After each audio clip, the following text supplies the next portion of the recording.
Welcome back to the PFC Podcast.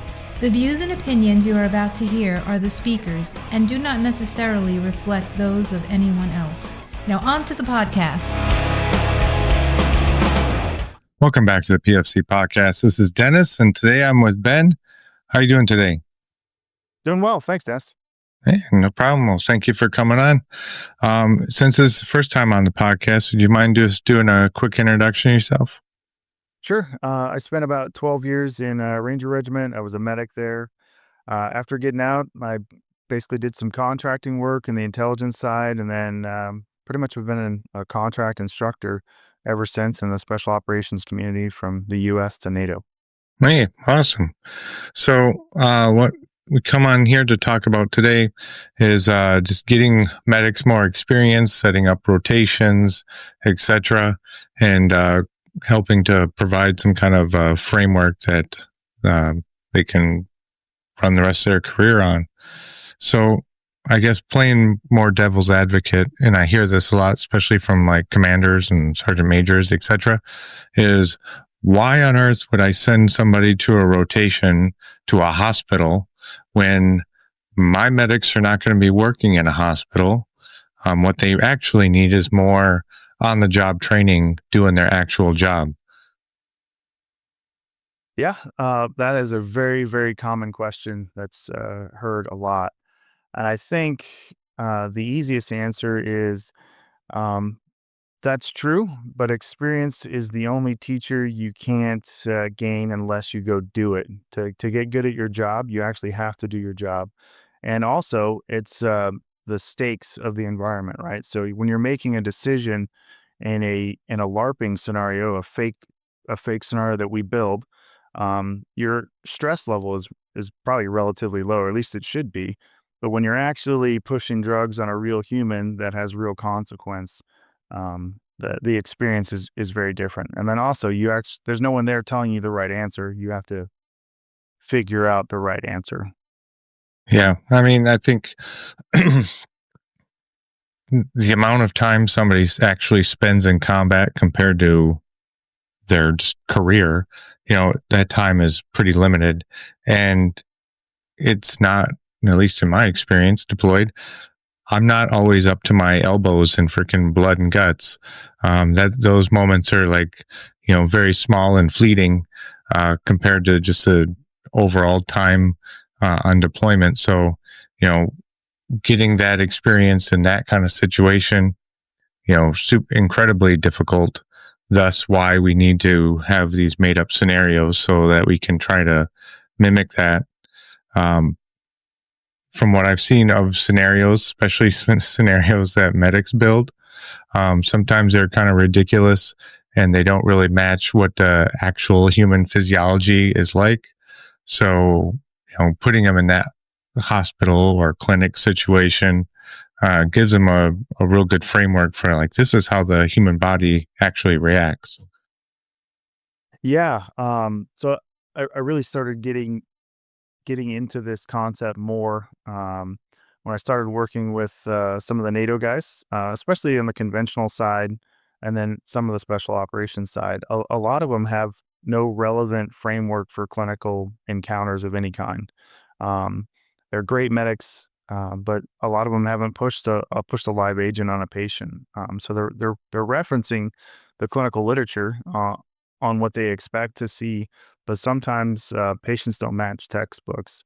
And I thought the easiest way to bridge that gap is to go have them work in a hospital, and you'll get a chance to push a drug. You'll get a chance to encounter a real patient and see how the variation is in experience. So that's kind of the leading point that I used to kind of set off a clinical rotation that we launched in a former company I worked at. Yeah. So just my experience on rotations, it can be really hit and miss. Like you get the right doc, and usually he's like old and grumpy and makes everybody run away. You can have a great rotation. You get lots and lots of experience, and like it can really alter how you think about things. On the other hand, you can also get shoved out of the way, told to stand in a corner because you're not paid hospital staff, And now I just get to watch, and I'm not really gaining much of anything out of that. And so it's essentially wasted time. So I guess my question would be, what would be the perfect rotation to help these, combat medics or austere medics actually get the experience that they need? So I think the perfect rotation is probably threefold and requires realistically kind of multiple to really tackle it. I think your basic trauma one clinical rotation that USAC currently has for the US side is adequate. I think to make that useful, the sites need to be constantly used, and you need to have a good advocate and a good relationship that brokers that conversation inside the ER, the OR, the ICU for you, and that everyone has a common understanding. Basically, almost like a mini 5-minute briefing point. Like, hey, this is what this guy is. This is what he can do. This is what our expectations are for him. And please read and acknowledge this and utilize him appropriately. And then that guy actually has to go on and make sure that that's actually, happening basically on a daily basis. Secondarily, you can do focused clinical rotations specifically for our type of work, which is penetrating trauma and blunt trauma. And something like we talked about earlier, Baltimore shock trauma, Detroit would be a great one. And you could probably shorten that rotation because depending on the time of year, you'll probably catch quite a few gunshot wounds and stabbings and car crashes, and you can get a pretty good run on trauma in that setting. Third, my wish, way back when I was at USAC, is I wanted to see a true NGO-based clinical experience, and that would, be in a green zone working for a local hospital in a third world country, essentially, where you're actually going to see a lot of those unique disease processes, unique durations of trauma with limited resources, limited labs, no X-ray, and you'll actually get a chance of doing your real job in a constrained environment. And ideally, the whole goal of these clinical rotations is one experience, right? But two is you have the right provider that coaches, teaches, and mentors you through the process while you do the work, and he's basically your backstop to be able to learn to think independently with real stakes. And that would be my my ideal rotation, which is three. Um, I think one day maybe we can get that done, but I think that would be my ideal. Yeah. I mean, just imagine like the experience you could get. Obviously, the cost and risk and all that other stuff would make it not attainable. But, just having medics being in, the western parts of Ukraine, being able to handle patients, help facilitate that stuff, or just other places that are pretty nasty right now. Getting medics safely, that kind of experience. Yeah, so it's interesting that you talked about Ukraine because I thought that would be awesome. Never going to happen, not unless something changes dramatically politically. But then it won't be a clinical rotation; it'll be something else, and I hope it never happens. Um, Right. so in my last job, I helped set up a course in Belize, right? So going to Belize, we worked with the embassy, set up all the relationships with the local hospitals, built our casualty evacuation routes, and then I had a chance to sit down with the Ministry of Health there. Through the conversations when I was basically trying to get him to give me an ambulance with a smile, and he smiled back and said no. I changed the subject to to hey, what if I offered you some special operations medics to work in your government funded hospitals, and they have good hospitals for the region with high levels of acuity. And his answer was absolutely. You can send whoever you want, and it was just a relationship conversation. That's a safe country. That is a country that has a ton of strange diseases, a ton of trauma just from car crashes, and then you know s- stabbings and gunshot wounds. That's an easy relationship uh, to to leverage. I'm not saying I could leverage it now, but they were really open to us going into a safe country and getting clinical experience. And the doctors all spoke English. The nurses 50-50, but something like that would be, I think, really, really useful. Yeah. And I think there's also kind of the question of, the legal aspect, money being your first barrier. And then everybody realizes, hey, wait a minute, something could go wrong and we could be responsible for that. Sending, a U.S. personnel to a foreign country, they have obviously different laws, they have different protocols, et cetera, et cetera. And so they may not be learning what we want them to learn, how we want them to think and do. Two, if they do what we've taught them to do, there could be some legal ramifications of that. I guess, how would you, obviously depending on whatever laws and things like that they have, like, how do you mitigate that? Like, even in the US? Well, luckily, all of our medics and all of NATO medics are really smart, and they do a good job of being adaptable. So I think the easiest way is just to go directly to the medic. It's like, hey, look, we're playing a different game this time. We're not in combat. It's very obvious we're not in combat. So these are the protocols that we're going to follow, and these are the rules we're going to abide by, and this is how you're going to behave as a guest in this facility. And these are the targeted things that I want you to focus on and pay attention for this day or this section of the hospital. And these are the things I want you to think about how you would apply this hospital-based scenario or this hospital-based experience. And then I want you to think how you'd put that in your ruck, or how you would do that in the back of your truck or your house or your aid station or whatever.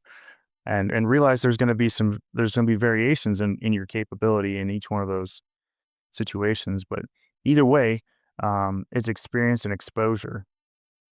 As far as the legal aspect, I think what I've discovered is with enough effort and time and dedication, you'd be surprised what you can accomplish and figure out.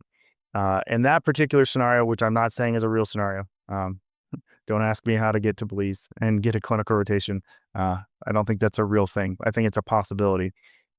The embassy is your friend, right? If you have the approval of the embassy will help you. Okay.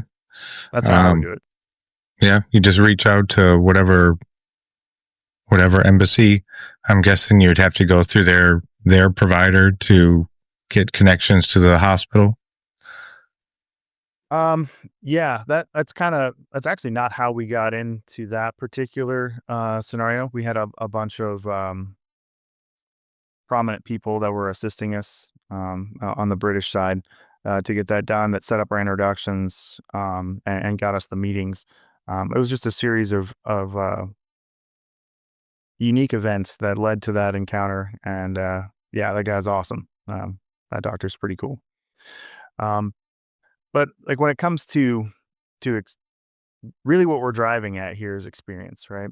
And experience is the only thing you can't buy or pay for. You can't buy defense contractor X to give you 5 years of experience and 1,000 hours of real clinical time, not clinical time treating left lateral knee pain or, a light upper respiratory infection in a 20-year-old. Real clinical time with real disease processes with real sick people. You can't buy that.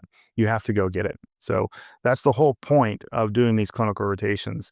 And that's the change in dynamic from the time when I was in the Army to now, which is a great thing. We're not going to combat regularly. We're not encountering some pretty gruesome trauma patients that are either local or ours.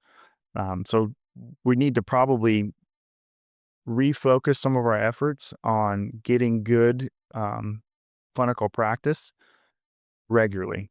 I just don't see us setting up these multi-million-dollar exercises, which are fantastic, giving you the experience you actually need to know the difference in your heightened level of awareness in a real sick person that's dying versus the fake one that I'm proctoring you through in whatever modality we're using, whether it's role players, simulators, cadavers, or whatever, the level of stress is different, and the way you manage that stress is really important, right? Yeah. I mean, that's also what I was thinking is, can't we just program a robot to behave the right way and get our experience that way? Yeah, what's the first thing every student does when they see the robot? And they're like, "Oh my god, he's plastic," and they tap him a couple times, like, "All right, let's get in the game here." It's pretty different when you see someone who's actually having true respiratory distress or failure, or is actively hemorrhaging, or has a bone, like has their foot by their ear. You're like, "Oh god, oh god, this is bad."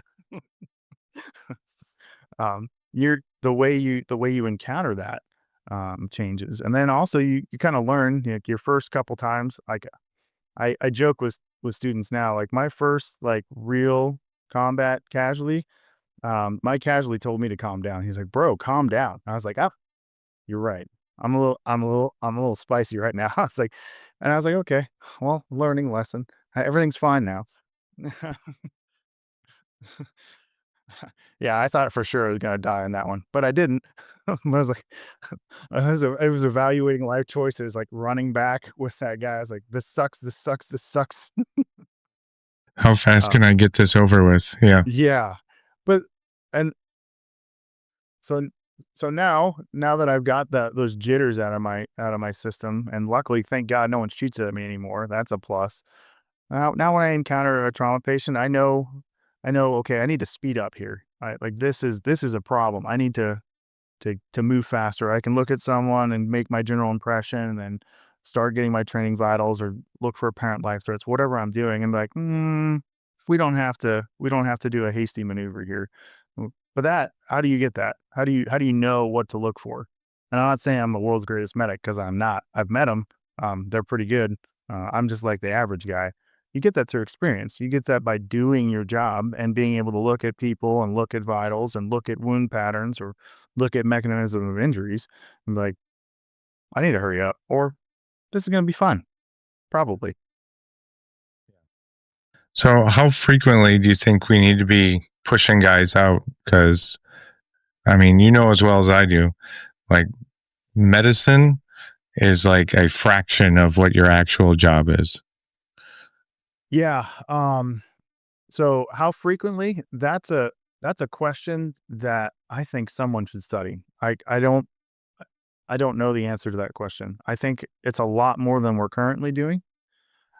If I had my wish, this is different. If I had my wish, um, I would have guys, their place of duty is the local firehouse paramedic rig on Fridays. You're going to do a 24-hour on Friday, whatever day. It doesn't have to be Friday. And you're going to give them a comp day on Monday. And each company is going to, rotate their guy through, or each, squadron or section. And the encounters would be, hopefully monthly, um, monthly for hopefully high acuity. Usually, most Army bases and Navy bases aren't in the most wonderful places. Um, and so you're going to encounter those traumatic patients, or those just really sick patients. You still have to work through good clinical decision making on a really sick patient, even if they are 70. And that IV stick isn't going to be easy. And also, big point there. Um, that's free. All you have to do is just get a relationship. And most of our guys are pretty good at brokering relationships. And probably the highest level of permission you have to ask is your company commander. And if you're good at saying, "Hey, I need to be good at my job, and this is the only way I can get real experience regularly," I'd do that. Yeah. Well, I mean, I would also say you've been to war. As like you mentioned, like, we're not going so frequently anymore compared to GWAT. So a Yep. lot of those company commanders, maybe even battalion commanders by now, really don't have much of that experience of losing guys to understand, like, hey, my medics need to be on top of their game, not just make sure their rifles are sighted in. Yeah. Yeah. And it's going back to that thing. It's like there's a big difference between, but actually the easiest way to for them to understand is, like, there's a big difference between a paper target and a human target, right? Like, man, you feel like a rock star shooting at a flat range on a target that doesn't move at 25 meters guaranteed. There's a big difference between the target moving and shooting back. That's a different experience.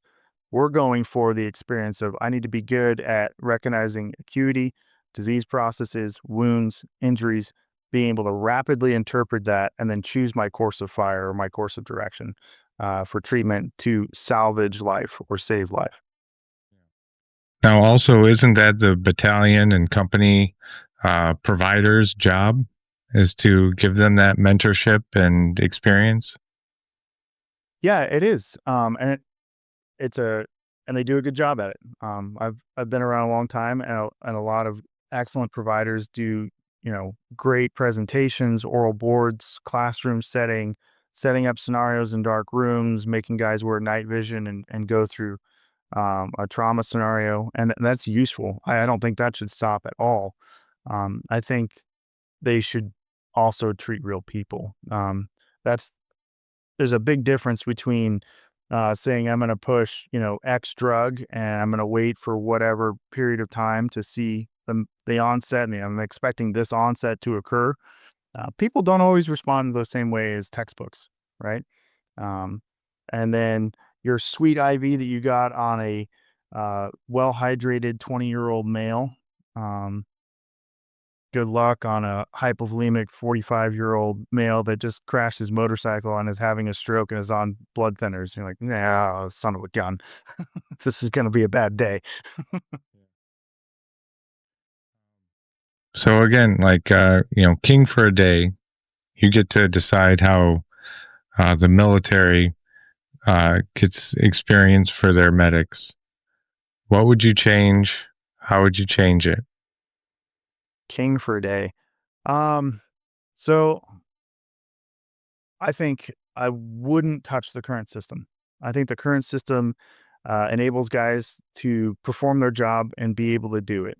Um, I think that it may be a bit unfair that they don't have as much clinical experience as they'll probably need. So I would ramp that up, right? So I would seek to have um, Congress allocate all the appropriate funds for the USAC MPT program and then make that a little bit more robust. I may look to slim the list of MPT sites down and focus on getting more guys through it more regularly. Um, and I'd really encourage guys to go seek out their own adventure. That's what I would do. I did it. So I went to Lacey Fire and rotated with them. I just went up to the firehouse and said, "Hey, this is who I am. This is what I want to do. Can I come just do ride-alongs with you guys?" And they're like, "Yeah." That was free. I didn't even have to ask anyone's permission. I maybe should have, but I didn't. That's that's free, man.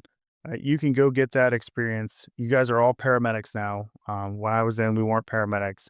That's an easy card to show at least a skill set that everyone recognizes and will respond to. And you can go get a ton of experience. You can go rotate in the ER. It may not be the greatest, but you will eventually get some good experience. You can go rotate in an ambulance. For MPT, um, I think to be able to do that extremely well, again, reduce the size, have a schedule with allotted hours for the rotation, and have that be directed probably at the command levels. Like I want this much of ER rotation, this much of OR rotation, this much of ICU. And these are the things I want you to focus on, 3 bullet points for each. And then have hours broken down on that. And then it really comes down to relationships inside of the hospital. It'd be great if we could put paid staff in there that their whole job, or at least part of their job, was to broker those relationships. I think that's why Grady works so well for Ranger Regiment. Ranger Regiment has a great relationship with them. They work directly with the guys in the trauma department, usually the director or the dean, and that guy swings a big stick in the hospital. So if he goes into the ER and says this guy's going to do whatever he wants to do, usually everyone says yes. That's just kind of how that works. So when you got the boss next to you, things kind of happen. I think if I could add my 2 cents to that, our guys don't really need practice with skills. Like I don't need to send them far away and pay TDY and per diem and all that stuff so he can get better at IVs. Like I want him, if he can get extra experience, yes, I want him to do that. But what I really need him to do is be able to think in a more clinical way, how to process this patient, how to use the data collected to actually come up with some kind of diagnosis so that he can either do the treatment because he knows what to do, or at least call somebody and ask their advice about what to do. And that's, I think, is pretty difficult. And like you mentioned, taking 2-3 weeks sometimes to get that kind of buy-in. It's not till that last week, maybe if you're lucky, last 2 weeks that anybody even asks what your opinion is. Yeah. Yep, that's true. Even when I rotated through Grady, it took me about a week to get past the gatekeepers, the nurses, to be able to do stuff. But I really think, and I'm not, like I said, I'm not the world's greatest medic. I'm not the smartest dude. I just knew that I needed to maximize that particular opportunity as best I could. And so I started just negotiating my way into conversations. Sometimes outran my feet a few times. And doctors are like, "Oh, really? You think that?" And I was like, I did a minute ago. I'm not so sure now. But yeah, it's like I sat in all the lectures I could. I got as many procedures as I could. I took charge as much as they would allow me. I went to the blood bank to do cross type and match because at the time it was, I think, 2010. We just started doing blood transfusion, so I wanted to see a real hemolytic reaction. So I just asked the lab techs, like, "Hey, can you show me, the 3 variations that I can see in this in the microscope?" And I was like, "Oh, that's what a hemolytic reaction looks like under the microscope. That's bad. I can see that. That's bad." What would you do? I'm actually curious. What would you do if you were king for a day, Dennis? King for a day. Yeah, I think, you get those larger MPT rotations. I think generally they're in hospitals. Sometimes they kind of split time between EMS and the hospital. I would find, like you mentioned, those gatekeepers. My gut says find the oldest, grumpiest person, and usually they get their way the most. And I spend the time and money it takes to get him on board. And I don't know if emotional is the right word, but invested in this program. Like he deems it like this is worth putting my effort, my whatever reputational capital you want to call it, behind this program. And I'm going to make sure that these guys get the experience they need. And he understands it's not IVs or it's not, gathering vital signs. They should already have all that stuff down. He needs to understand how to do good clinical decision making. And they're going to say really dumb stuff to them, but that's okay. They don't actually have to do that dumb stuff to another human being, but at least make the guy sweat and think about what is the right thing we need to do. And then when he makes mistakes, and we correct him. Like, no, you're not looking at it quite this way. Maybe look at it this way. And, and then kind of correct his thinking, I guess. I think you're also very valuable would be to, have those shorter term, 1-day shifts, nighttime shifts, etc., more frequently so that they can get the skills, so they can do the reps and actually, being in an underserved area, which usually EMS are run ragged anyway, so they could use the help and in getting those reps and dealing with sick people and just getting, like I said, get the reps in and utilize that newfound clinical decision-making process that they have to actually get the experience, because one day something's going to happen and you're going to be far from home, and you're going to be the only person that has the ability to go through this process. And if you don't have the reps under your belt, boy, are you going to feel really uncomfortable. Yeah.